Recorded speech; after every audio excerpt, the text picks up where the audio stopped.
Hello, welcome to the Long Island Business Podcast. I am your host for today, Adam Walsh from Oasis Senior Advisors, and I have the great pleasure of being joined by Mr. Dino Luzzi.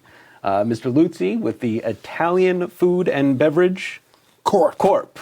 But not only that, as I understand it, you are a man of many endeavors. So what's keeping you busy these days? Well, one thing that I always liked in life is to set up goals and achieve them. My current goal is to bring market awareness to my public company. And which is your public company? That's Italian Food and Beverage Corp, and the stock symbol is IFBC. That's IFBC. Yes, that's been, it's something I wanted to do when I was 13 years old, and Really? they finally come into fruition. It's funny that you say that, because one of the things I'm always interested in meeting with business owners and speaking with them is how far back does that dream go? How young were you? What's your first memory of wanting to own a business? 9 years old. 9 years old. What was it that got your imagination? Basically, I owe everything to my grandfather. He was in so many different businesses, and I never understood why. I always said, why you have to have a restaurant? Why you have to have a hardware store? Why you're in the construction business? How many things can you do? And sure enough, at 9 years old, I was selling used stamps. I used to get from my friends all the envelopes, take the stamps out, and I used to collect them and sell them. And that's how I started. Amazing, amazing. And where were you when you were doing this? I was actually in Italy. I was born in a town called Anzio. And one of my achievements in this country, I had a cruiser, which is a war battleship, named after my town. Wow. I believe in 2008, 2009. Amazing. That was something that somebody said to me, is never going to happen. And today there is a monument in Staten Island to all the Americans that died in the Battle of Anzio. I think over 30,000 people. Wow. So we have a cruiser named after that, 669 Anzio, which came to Pier 89. I couldn't believe it. I mean, that was I didn't think it was going to happen, but it did happen.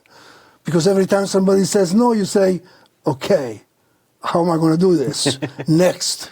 You do not strike me as somebody who is interested in hearing the word no There about isn't anything. such a thing. No, I understand that. My wife said no to me for 3.5 years. Is that all? 3.5 years.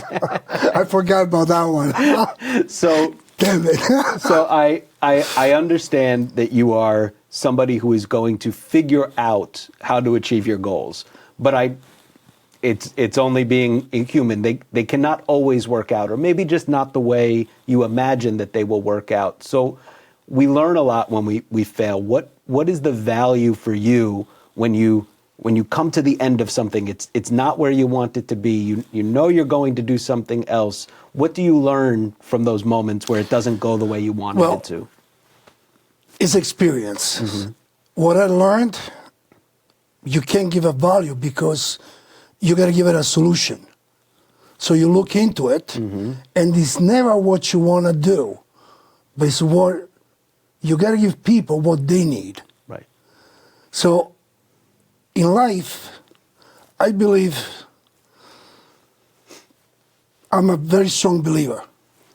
And I believe that Jesus came to earth to tell us to help each other. Things did not work out. But in business, the same way. Let me know what I can do for you, and then I'll tell you what I can do, what I need for you to do for me. Okay? Right. It's the other way around. So my whole life, that's what I did. I had to learn, who do I want to work with? How am I going to get in business with them? And then it becomes the next challenge. Are these real people that you can trust? Right. No matter how old you're going to be, you always have to prove yourself. Yeah. I learned that. Yeah. And that's a big theme of our podcast here, of the work that we do, is this understanding that people will do business with someone that they know, that they like, and that they trust. Absolutely. And so tell me about, maybe a time where maybe you didn't like somebody so much, but you realized based on what they did that, oh, this is someone I should be connected with. There are people that come into your life that you have doubts, but truly they doubt in you. So once you prove yourself, they'll come through. Right. And that takes time. Yeah. I'm working on a deal now over 6 months. And just a few days ago, 48 hours ago, the guy apologized to me and said, I'm ready. Now I trust you. Right. But I've seen that my whole life. Yeah. And you're creating that trust and you're giving them that confidence by your actions, by what you're Correct. doing for them. And it's not what you've done in the past. No. It's what you're going to do in the future. That's right. And you prove at the present time. Yeah. Whatever you've done in the past is great, but it's in the past. That's right. That's right. People want to know, what have you done today? Exactly. What are you doing tomorrow? That's where the value is. Is there something in your life as a businessman where you think, that one, that went just right. You saw the opportunity, you took it. What's a good story for you? Something that you're really proud of? I was in the jewelry business, and I came in this country in 1980. It was interesting because a professional singer called me. I had my own job in Italy. I was training dogs. I was in the police force. I was doing great. And I decided just to come here. And I remember when I took the first subway, first I took the taxi, and the guy says to me something, and I said, how do you do? And he looked at me like, what? I never forget that. But I was introduced, maybe after 6 months I was in this country, I had an opportunity to get into the jewelry business. I started with $200. And I was buying $200 worth of jewelry wholesale, and I was selling it by the deposit box inside the bank. And that's how I started. Right. And that led me to have like 3 jewelry stores. Wow. And before I knew it, I got into the diamond business. And in fact, just recently I was asked to sell a one-of-a-kind 100-carat diamond, which I don't even know what price that would be because diamonds price are according to a Rappaport sheet, which is based on the GIA certificates. But I believe it only goes up to 5-6 carats. So a diamond that is 100 carat is a heart shape, by the way. It fits perfect for Valentine's Day, but it just landed on my laps recently, and I'm going to figure out how to get a buyer. Yeah. Which I love that challenge. It's amazing. So my assumption is that I think your network and your relationships play a big factor. Absolutely. in your businesses. In the jewelry business is always been done on a shake of hands. Right.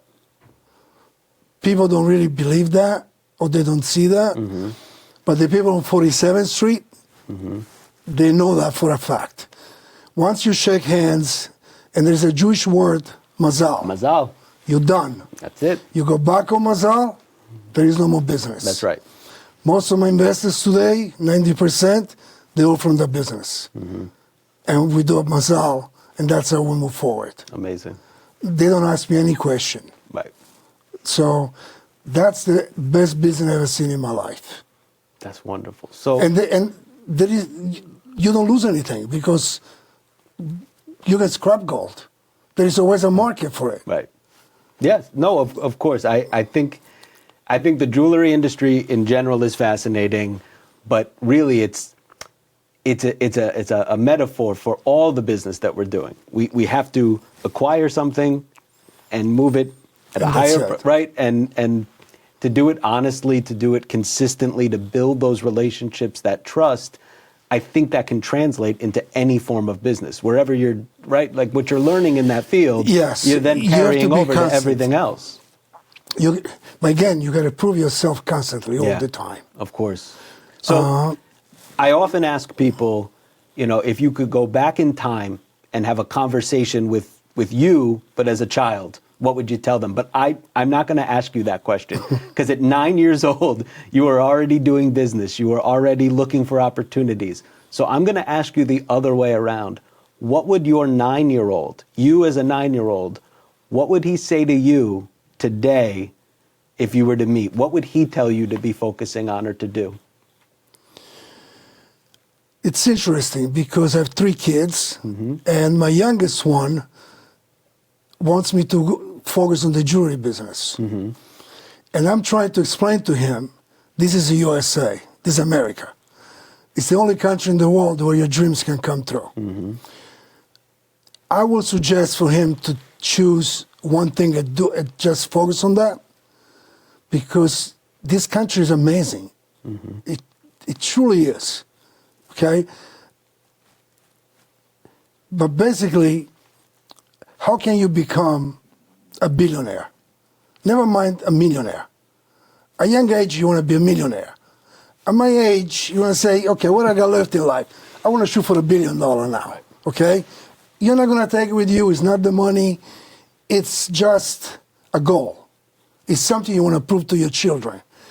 The only way to achieve that, it's either real estate or the market. Right. Real estate, you sit on it for 20 years. Location, location, location. That's very important. Anybody will ask me today, what location? I will say the Hampton. Southampton, East Hampton. Nowhere else. What I see in the Hamptons, it blew my mind. Yeah. So I seen houses that went for like a piece of land for $200,000, build a house for like another $300. Today they're like $12 to $20 million. Location. And time. And time. Right. Also, you got to be persistent and find that piece of land that you want to build on. That's one aspect. But then you have to sit on it for 20 years. You can have a rental income. In the Hamptons, you have a summer income. Right. 100 grand, 120 grand for 3 months. Not bad. Not bad. Not bad. Okay? I have invested my life in New Jersey, in Pennsylvania, in the Hamptons. The Hamptons. Okay. That's it. All right. The market. In order to succeed in the market, I also rang the bell twice in the commodity exchange and once in the Wall Street with the CEO Groupon. But in the market, you got to know the board of directors, somebody on the board of directors. I tell this to all my investors. Number one, never invest more than what you cannot lose. Right. There is no guarantees in life, only death. You're going to die, we're all going to die. That's the only guarantee. But if you know the people that run the company and you do your due diligence, don't be afraid to ask any questions. Then you have a shot. Because if those people ever lie to you, all you got to do is call the SEC. It's that simple. It's that easy. Do not trust anybody that says, invest here. Do your due diligence. That's really good advice. I think it should be obvious advice, But it's not. we know it's not. It's not. People do not make decisions based on being rational. It's emotional. So, It's emotional. So then tell me, outside of business, what are you emotional about outside of business, outside of making money? Religion. Okay. I study, I'm a Christian, okay? And I was an altar boy, which is funny when the priest, you put the water, pushes it up, but that's in Italy. When you put the wine, you put some more down, okay? But I'm a strong follower of Jesus Christ. I also looked into the Jewish religion, okay, because I dealt with them for the last 43 years. Right. I mean, I've done so much business with them, I never had a problem, which is amazing. I also looked into the Muslim religion. I'm actually following, there is a TV show about the Ottoman Empire It's called Osman. Comes every weekend. I love that show. What impressed me about the Muslim is how much they pray. Regardless of what everybody believes, at the end, it's going to end up to one God. Call it whatever you want to call it, okay? But the Muslim, they pray, I believe, 7 times a day, even while they're working. Right. And my first thing in business is, can I hire such a religious person? He's got to pray during working hours. Yeah. But I never heard of having problems. The Jews, they also pray. 5 in the morning. I think it's like 3 or 5 times a day. The Catholics, they go to church once a week. How much do they pray? But this is what I learned. You get to my age, you hit the 70, you stop praying and thanking the Lord every night. Because you know you're going to die soon. All of a sudden, you're getting scared. Let's call it the way it is. Sure. And I'm also looking at a documentary put together by an Israeli geologist, which is getting me to learn new things. I never knew, and yes, he proved it, that Jesus had 3 sisters and 3 brothers. I did not know that either. I didn't know that either. And now he's there to prove that Jesus had a son. During this documentary, what you see is that the governments are hiding the discoveries, which makes sense. Because if you don't do it, it's like Trump now bringing out everything that has been hiding. You know, people get concerned and they get confused. Right. It's much easier to take the sheep and make them walk straight. Even when you train dogs, you know, when you train dogs, you have to teach them the heel and train to the left and learn to the right. But going straight is much easier. Right. So, in a way, I have to respect the decision of the governments because how do people react? Right. Yeah, it's difficult. New information about old things is very hard for people to grab onto. So, but religion and learning, it seems like you're someone who's always learning, always You're studying. always learning. Yeah. You're always learning. It's amazing. Of course, I was born in Italy, so I visited the Vatican, the Colosseum. What the Vatican does have, it's incredible. Yeah. They have a Bible this big.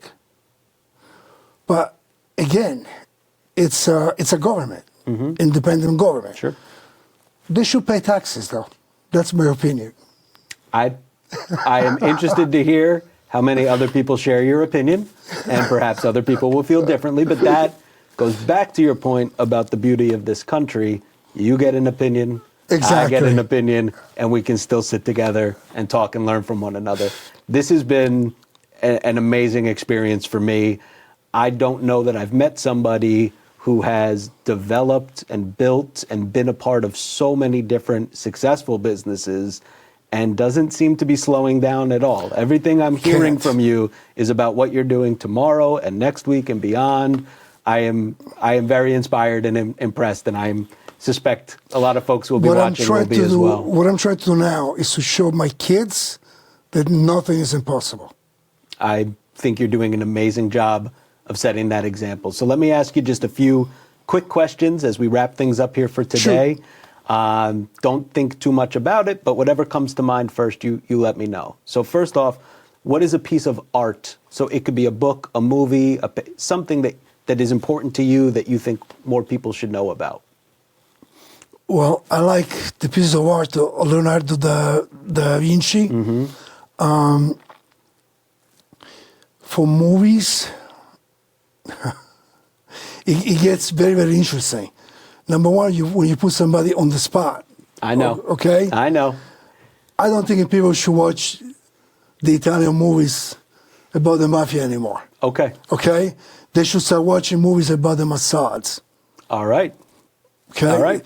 Because that shows the true suffering on people and what people had to do to come through. Amazing. Years ago, I was asked to market a book from a a Jewish lady, Israeli lady, that went undercover for the Mossad for 35 years. Wow. That is exactly what I said. That's a book I Wow. would want to read. Okay? Married to the Mossad. And then when I asked, why you asking me? I don't know anything about the Mossad. I'm Italian. Where did I come from? And she said, it'd be a less risk to you than to another company that they already know me. Wow. That's pretty cool. That's really good. All right. Favorite meal? Pasta. All right, fine. Pasta. I think I could have guessed it. I didn't want to guess. No doubts about that. Pasta. Rigatoni sono buoni. Perfect. I promote ronzoni instead of the Balilla. Balilla is made in Israel, by the way, not in Italy. See, I have learned more in the last 20 minutes than I have in the last 20 days. You are a very inspiring person. I am very grateful to you for coming on and spending some time with us. I look forward to seeing your ventures as they continue. And, come back when you're 90. We'll do this again in 20 years. Beautiful. And then we'll do it 20 years after that, too. I'll see you tomorrow. Dino, thank you. Thank you, everybody, for watching. Thank you for Again, my name is Adam Walsh with my guest, Dino Luzzi. You've been watching the Long Island Business Podcast, and we look forward to seeing you again. Take care.